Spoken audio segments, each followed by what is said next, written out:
Irmãos,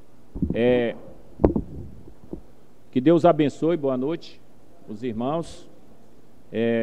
Nós vamos, nesse mês de outubro, nós vamos ter 5 mensagens sobre a reforma, sobre a sola, que a gente chama, as 5 verdades sobre a reforma, no sentido para o cristão.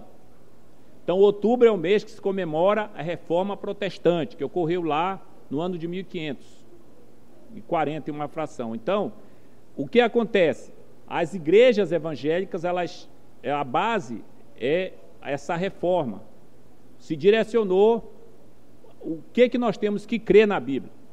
Então, haveria muitos problemas no passado, também na Idade Média, e houve esse desafio para os irmãos, né? E eles, Lutero, Calvino, Zwingli, todos participaram nesse trabalho. Então, nós queremos, nesse domingo e no outro próximo, e aí vai ter os irmãos que vão dar a palavra, o Alexandre e o irmão Diego, nós vamos falar sobre as solas. O que é a palavra? É no latim, somente. Então nós vamos falar somente a Escritura, somente a fé, somente a graça, somente Cristo, somente Deus, glória. São os 5 pontos da reforma, no sentido de você saber. E na igreja, nossa igreja mãe já começou hoje. A orientação do pastor é que nós temos que pregar sobre esse assunto. Então, amados, vamos abrir a palavra de Deus em Tito, capítulo 3. Antes disso, vamos orar. Grande Deus, queremos te agradecer nesta noite, agradecer pela tua palavra, que o Senhor seja honrado e glorificado, e nós sejamos edificados. Que Jesus seja primordial neste momento, e que nós possamos colocar nossa mente, nosso coração para Cristo, que nós possamos honrar o Senhor, glorificar o Senhor nesta noite. Em nome de Cristo, amém. Amados, vamos abrir aqui Tito 3, para a gente não sair. Tito 3 até o 7. Tito 3, capítulo 3, de 3 a 7. Aí eu vou ler, os irmãos acompanham. Pois nós também outrora éramos nécios, desobedientes, desgarrados, escravos de toda a sorte de paixões e prazeres, vivendo em malícia e inveja, odiosos e odiando uns aos outros.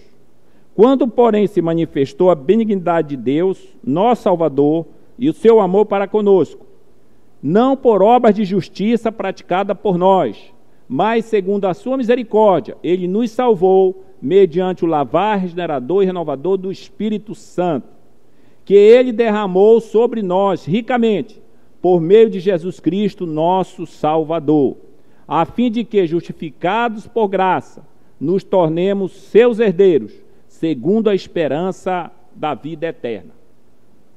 Então nós vamos falar hoje sola gratia, a palavra em latim. Eu sei que os irmãos, nem eu conheço latim assim, mas tem essa palavra, sola gratia ou somente graça.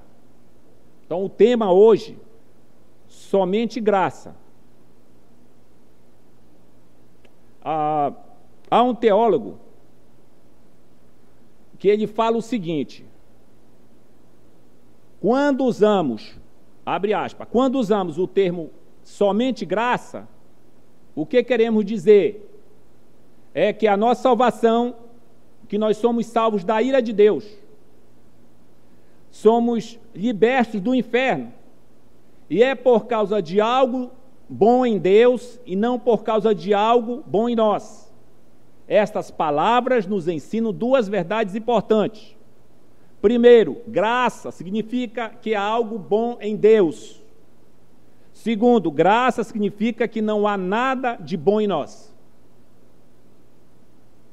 Então esse teólogo fala sobre, resumindo um pouco, somente a graça. Então, tudo que acreditamos sobre a graça de Deus, né, pode ser compreendida nessas duas declarações. Graça significa que há algo bom em Deus. E graça significa que não há nada de bom em nós. Deus é que tem a toda a bondade. Como nós podemos dizer que não há nada de bom em nós? Esse é um assunto sempre complicado para nós. Deus diz que não há nada de bom em nós. Conversando com uma pessoa, ela disse: todas as pessoas boas vão para o céu. Era de uma linha espírita. E ela disse: todas as pessoas boas vão para o céu. Só que essa pergunta dela, essa afirmação dela, ela está assim na sociedade. Nós não temos assim um levantamento no Brasil sobre esses assuntos. Não é feito estatística assim muito no Brasil, porque estatística, levantamento é caro. Mas tem uma estatística recente nos Estados Unidos, que foi feito pela igreja presbiteriana, que diz o seguinte: nos Estados Unidos, 84% dos cristãos evangélicos concordam com a afirmação de que, quando se trata de salvação, Deus ajuda aqueles que se ajudam. 49% concorda que existem outras maneiras de chegar a Deus. E, pasmem, 34% dos evangélicos disseram sim à proposição de que todas as pessoas boas vão para o céu. Então isso está lá, está por aqui também no Brasil. Então as pessoas acham que podem chegar no céu porque elas são boas, porque elas não são criminosas, porque elas não fazem coisas tão erradas. Elas são pecadoras, mas elas não são tão pecadoras. Mas a Bíblia diz em Romanos 3, de 10 a 12, não há justo, nem sequer um, não há ninguém que busca a Deus, não há ninguém que entenda, todos se extraviaram, todos se desviaram, todos se extraviaram juntos, tornaram-se inúteis, não há quem faça o bem, não há nenhum sequer. Que palavra dura da Bíblia. As palavras não podem ser evitadas. Ninguém justo, ninguém entenda, ninguém busca a Deus, ninguém faz o bem. Duas vezes ninguém, nenhum sequer. Então a Bíblia está dizendo a minha condição. E nós podemos entender, tem um pai da igreja chamado Anselmo, que ele diz o seguinte: você ainda não considerou quão grande é o seu pecado. Por isso que você pensa que é alguma coisa. Então, amados, aqui está uma verdade muito simples, que nós temos que compreender, que Deus diz que nós temos problema do pecado. Então eu queria falar, primeiro ponto, o que significa esta doutrina? Graça, somente a graça. É um termo que é usado muito no mundo evangélico, e às vezes se torna banal. A pessoa fala em graça e pensa que é uma coisa fácil. Mas, às vezes, definimos graça como favor imerecido, tá certo? Mas é muito mais do que isso. A graça de Deus o leva a alcançar os pecadores culpados, que merecem morte e inferno, e derrama a sua bondade sobre eles. Isso é graça. Não é apenas um favor imerecido, é Deus indo atrás do pecador. É Deus que toma a iniciativa, não é o homem. Esse era um ponto, na época lá, no século XVI, que os reformadores tiveram que lutar. E Agostinho, lá no V século, também tinha essa luta. De modo que o homem se achava que era bom. Porém, a palavra de Deus ensina que o homem tem um problema, o homem está morto. Então, o pecador caído não é um homem que está se afogando e precisa de um salva-vidas. O pecador caído, ele é um pecador que ele está morto, que ele está gelado, que ele está no fundo do mar, que ele não tem condições de levantar, porque ele está Então, se o pecador for salvo, é porque a graça de Deus chegou lá, não foi porque ele cooperou. A graça, somente a graça, significa antes de tudo que a salvação começa em Deus e não no homem. A graça ensina que a iniciativa é Deus que deu o primeiro passo. Então, muitas vezes, nós achamos que a graça significa fazemos nossa parte e Deus faz a dele. Não. Nós não fazemos nossa parte. A graça significa devemos tudo a Deus. Mas se alguém perguntar, mas qual é o meu papel? Conversando com uma pessoa, ela perguntou, mas eu tenho que fazer alguma coisa para me contribuir na salvação. E eu disse, você não tem que fazer nada, você tem que crer na morte e na ressurreição de Cristo. Uma ilustração aqui.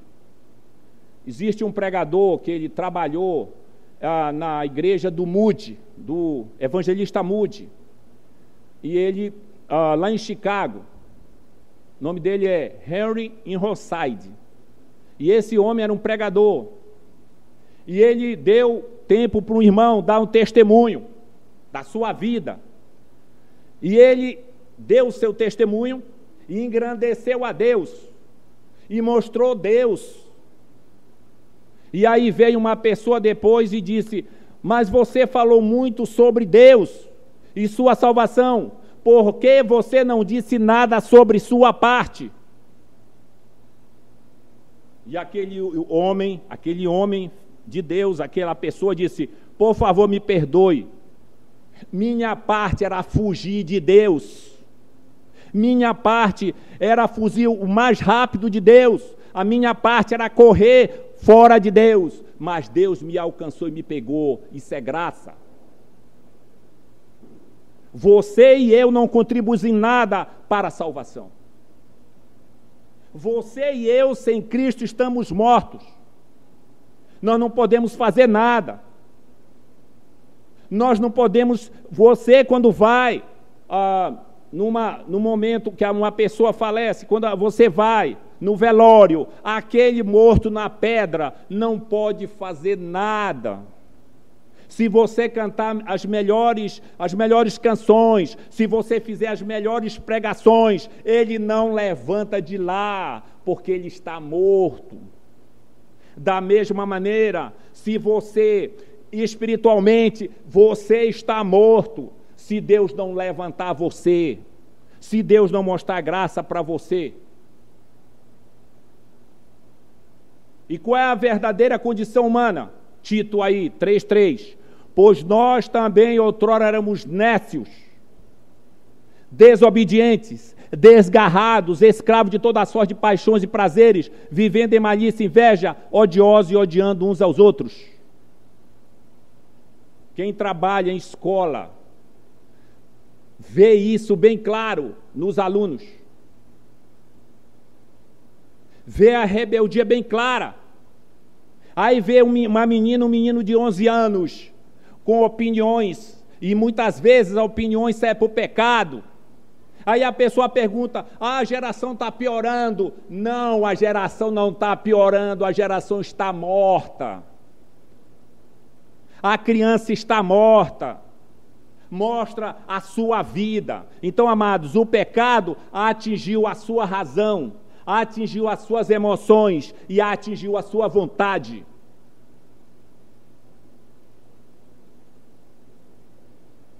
E se você hoje conhece a Cristo, não é para você se vangloriar. Ah, eu vou para o céu e esses vão para o inferno. Você tem que saber que você está agora em Cristo, porque Deus ressuscitou você espiritualmente, porque Deus usou a sua graça e trouxe você. E tudo que você é pela graça dele. Observa o texto. Éramos nécios. O pregador George Whitefield, no século XVIII, grande pregador, toda vez que ele via alguém, um homem caído na sarjeta, abre aspas, o Whitefield dizia, ali estaria eu, se não for a graça de Deus. Não encontramos a Deus, fomos encontrados por Ele. Não amávamos a Deus, fomos amados por Ele. Nós éramos nécios, nossa mente estava corrompida. A estutícia, né? A estutícia, essa palavra quase a gente não, mas a estupidez, a tolice e a insensatez eram nossas marcas. Nossos conceitos estavam errados, nossos valores distorcidos, nossos desejos corrompidos, porque éramos nécios. Quem não tem Cristo é nécio. Mas ele fez mestrado, doutorado, ele não é nécio. O conhecimento intelectual não te leva a Deus. Pelo contrário, quando você dá valor ao conhecimento intelectual, você se torna ateu. E os ateus modernos, eles fazem o bem. Os ateus modernos, eles não querem Cristo, mas eles doam coisas deles. Eles são bons cidadãos, porque eles fazem os bem. Eles são ateus, eles não precisam de Cristo. E aí a pessoa acha, porque eu estudei muito.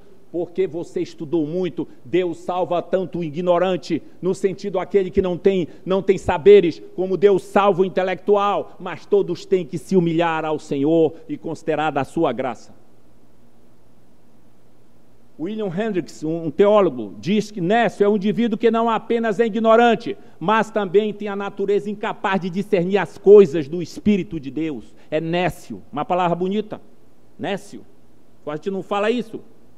A Bíblia diz, nós estávamos desgarrados, não tínhamos deleite nas coisas de Deus, na sua palavra, nós desviávamos como as ovelhas, cada passo que dávamos vamos para o pecado.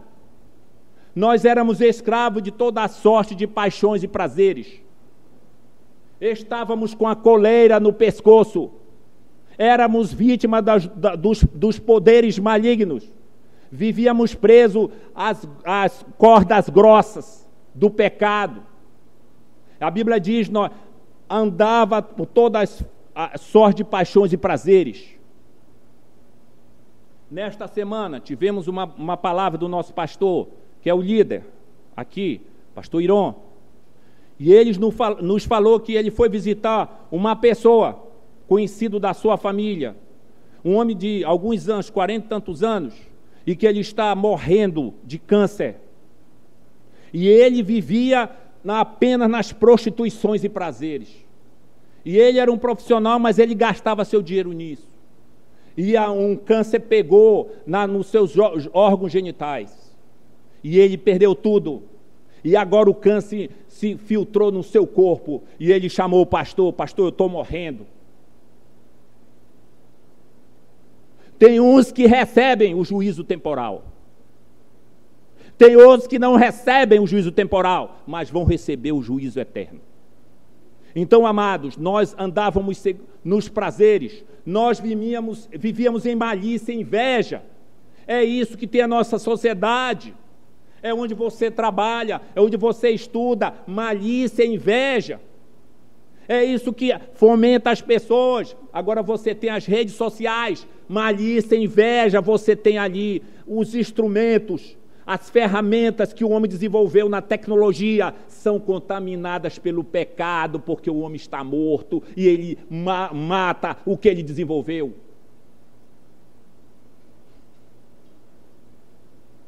Você tem, para a bomba de Hiroshima, foi 5 cabeças. Ganharam o prêmio Nobel. 5 cabeças, 5 homens para desenvolver as bombas que caiu em Hiroshima. Homens intelectuais, homens estudiosos, mas a ferramenta que desenvolveu aquelas bombas, a ferramenta em si não é mal, mas é o homem que perverte o que Deus deu para ele. Nós temos maldade. Então, amados, a inveja, o olhar por mais disposição de outra pessoa, temos inveja porque outra pessoa tem, porque outra pessoa tem mais habilidade, tem mais dinheiro, tem mais condições, e nós temos inveja. Faz parte da nossa natureza. Nós éramos odiosos, vivíamos odiando uns aos outros. E aí, muitas vezes, né, você vê o mundo político. Olha, se você votar nesse candidato, nós vamos ter paz. É só em Nárnia que tu vai ter. Tu não vai ter paz, porque o homem está em guerra contra Deus, contra o outro e contra você mesmo. Você não vai ter paz. O homem vem no século XX com 2 guerras.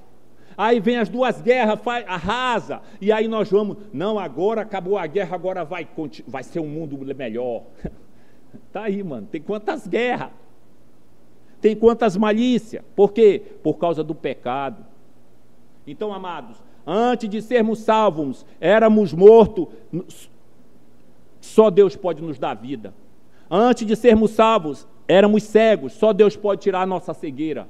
Antes de sermos salvos, éramos pecaminosos. Somente Deus poderia nos perdoar. Tão ruim que só Deus pode nos tornar bons. Tão perdidos que só Deus pode nos salvar. Tão desamparados que só Deus pode nos mudar a nossa vida. Em suma, sem Jesus nós somos perdidos, indefesos, sem esperanças, condenados, somos desgraçados.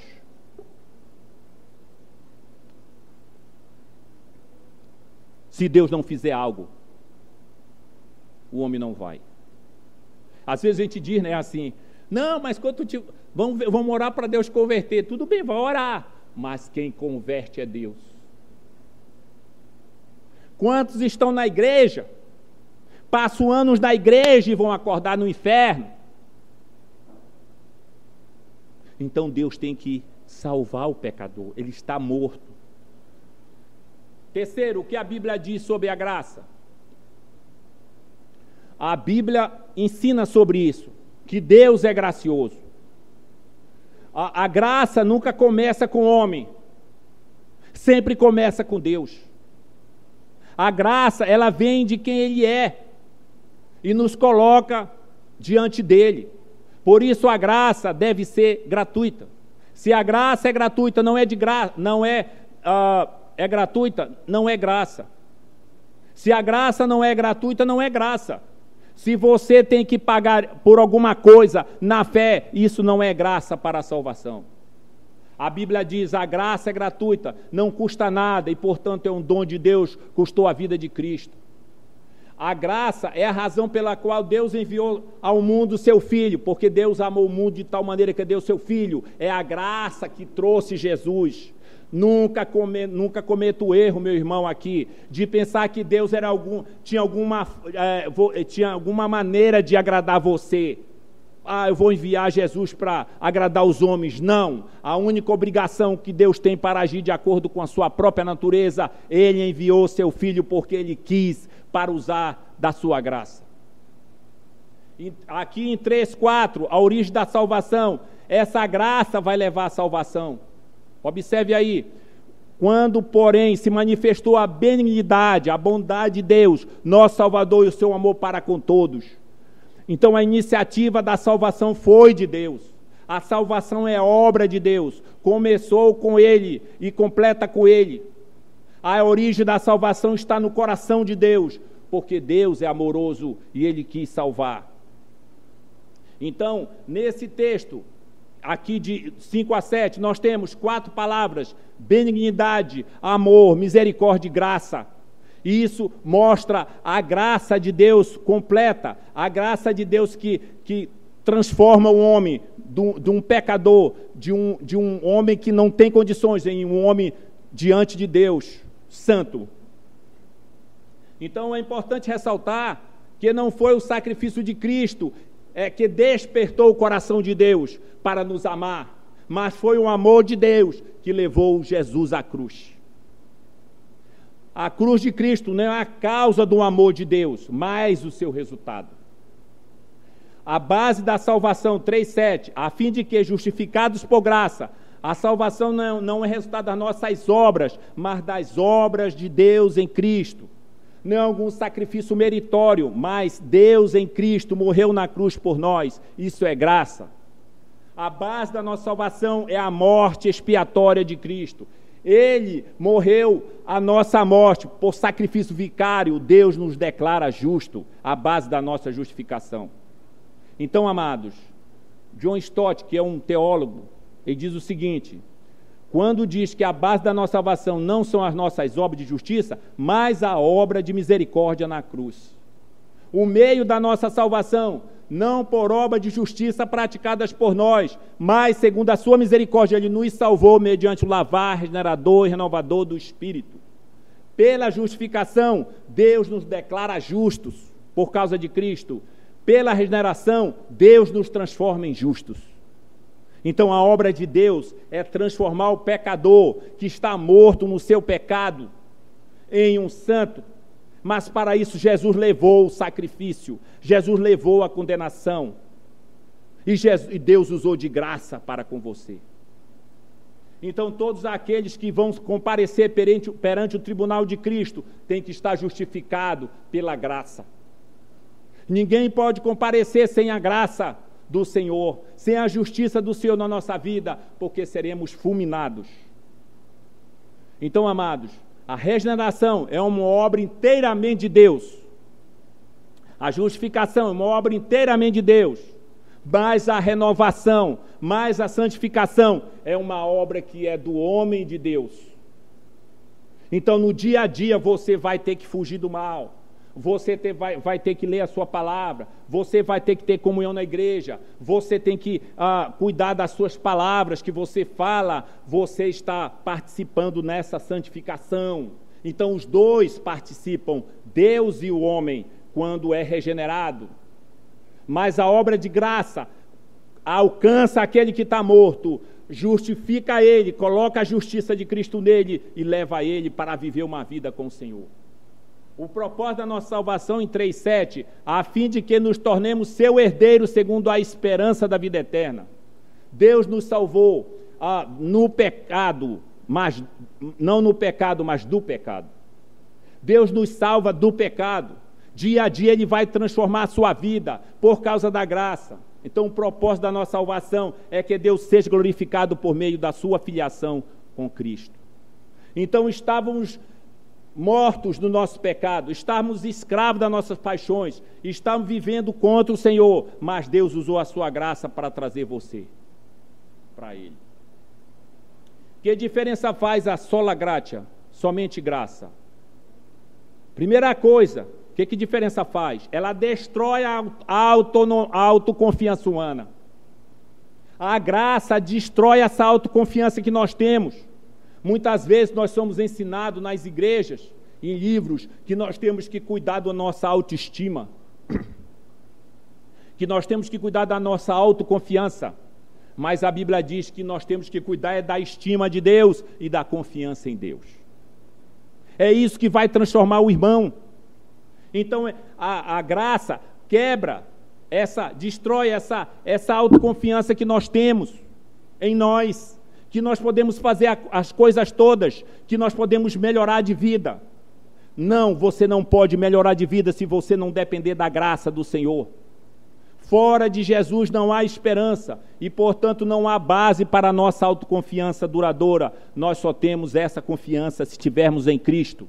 Então, a graça, a utilidade dela, a graça de Deus nos liberta também. Segunda coisa, de ter que ganhar o favor de Deus.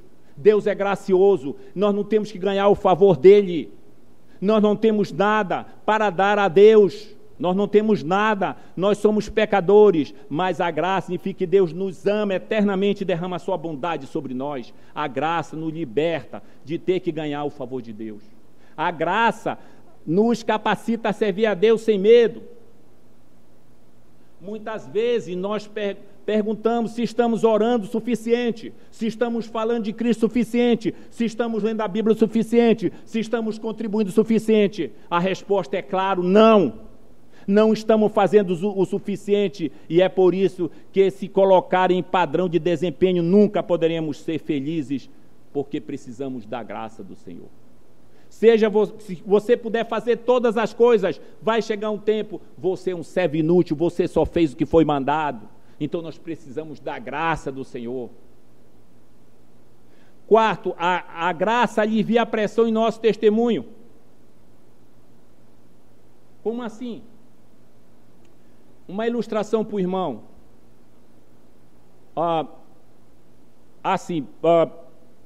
Ela ajuda a aliviar. Observe bem, qual é a ideia aí? Anos atrás, só para uma ilustração, anos atrás eu costumava me sentir, ou no subconsciente, né, que eu precisava pressionar as pessoas para a salvação. Então eu estava falando de Cristo, ensinando a Bíblia, e aí eu queria que a pessoa cresce. E se eles não crescem, aí eu ficava um pouco com raiva. Porque eu estava fazendo. Às vezes, no nosso zelo, podemos quase começar a pensar que a salvação deles depende de nós. Não é isso que ocorre com o irmão? Você fala de Cristo para alguém e a pessoa não está nem aí. E a pessoa, às vezes, diz, não, deixa esse cara vai para o inferno mesmo. Não fale isso não. Mas, às vezes, na nossa, ou zelo, a gente pode cometer um erro aí. E nós não estamos aqui dizendo que você não tem que ter fervor na oração, que você não tem que se dedicar, que você não tem que derramar lágrimas por pessoas. Mas você tem que saber que a graça, quando Deus dá a graça, Ele salva, Ele muda a vida do pecador. Então você vai falar o Evangelho, você vai pregar o Evangelho, mas você tem que esperar na graça do Senhor. Nossa salvação depende inteiramente de Deus. Isso é o que significa sola gratia, sola graça, somente a graça. A nossa salvação só depende dEle. Observe Efésios 2,8, um texto conhecido. Pela graça sois salvos mediante a fé, isto não vem de vós, é dom de Deus, não de obras, para que ninguém se glorie. Observe a palavra, 3 palavras, graça, salvo e fé. 3 palavras. Observe a expressão isto. O que é isso? Isto, na segunda parte. Qual é o antecedente disto? Graça, salvo e fé. Então a graça não vem de você, a salvação não vem de você, a fé não vem de você, a fé para crer não vem de você.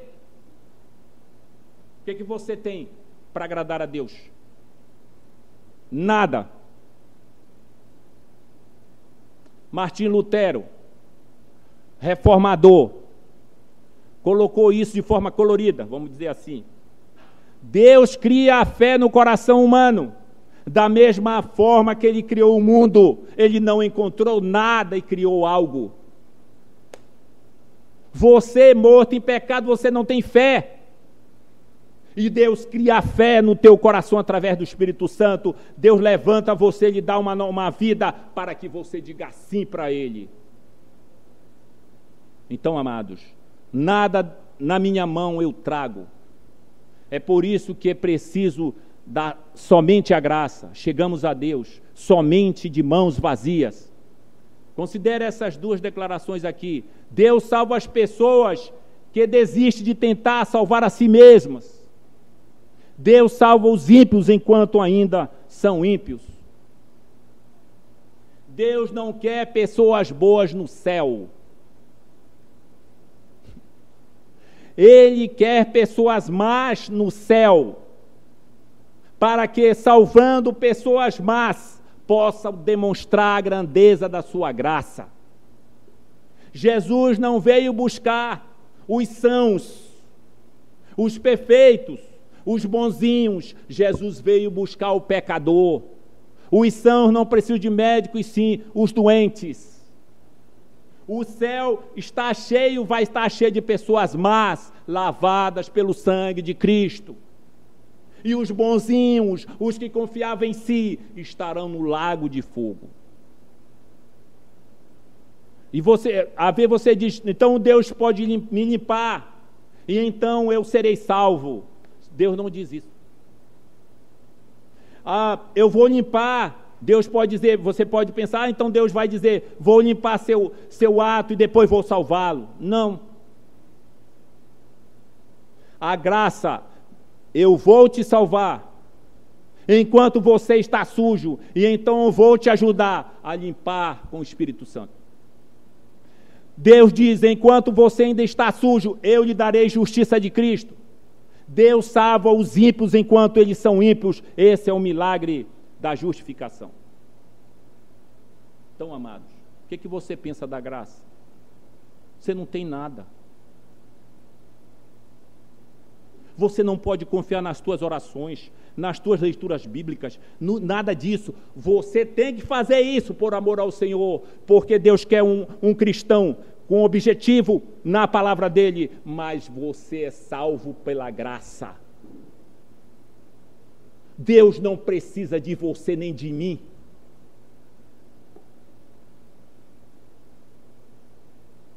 Uma ilustração para nós aqui do lenço. Eu tenho um lenço no meu bolso aqui, um lenço branco, e eu coloco aqui na minha mão direita. E só para nós entendermos, esse lenço representa a perfeita justiça de Cristo, esse lenço branco. E aqui na esquerda, os meus pecados. Quando Deus olha para entrar no céu, ele tem que ver a justiça de Cristo. Ninguém vai entrar na sua presença e ter vida eterna se não tiver a justiça de Cristo. O lenço branco. Mas, se a mão esquerda, que está com pecado, se aproximar e tocar no lenço branco,